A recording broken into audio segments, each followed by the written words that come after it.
Hi guys, শুভ সন্ধ্যা। আজকে আমরা সন্ধ্যাবেলা চানা বানাচ্ছি। ওই চানার রেসিপি তোমাদের সঙ্গে শেয়ার করতে চলেছি। চলো, প্রথমে টমেটো কুচানো নিয়ে নিলাম, তারপরে পেঁয়াজ কচানো, একটা পেঁয়াজ কুচিয়ে নিয়েছি, একটা আলু সেদ্ধ করে কুচিয়ে নিয়েছি, তারপরে একটা শসা কুচিয়ে নিয়েছি ছোট ছোট করে, তারপরে দুটো কাঁচা লঙ্কা ছোট ছোট করে বারিক করে একদম কুচিয়ে নিয়েছি।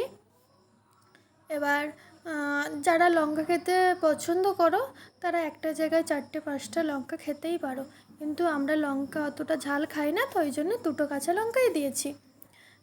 এবার কাঁচা ছোলাটা নিয়ে নেবো, নিয়ে তারপর পরিমাণ মতো লবণ, পরিমাণ মতো কাঁচা সরিষের তেল।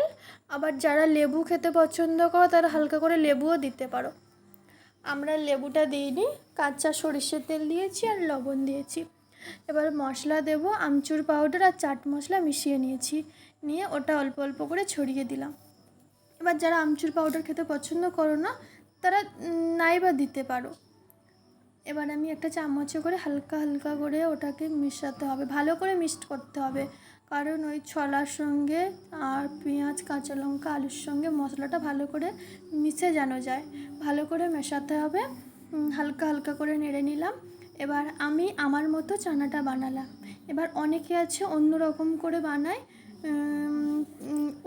করে বানায়, একরকম তো সবাই বানায় না। এবার আমি আমার মতো বানালাম। ভালো লাগলে লাইক কমেন্ট শেয়ার করো বন্ধুরা, পাশে থেকো।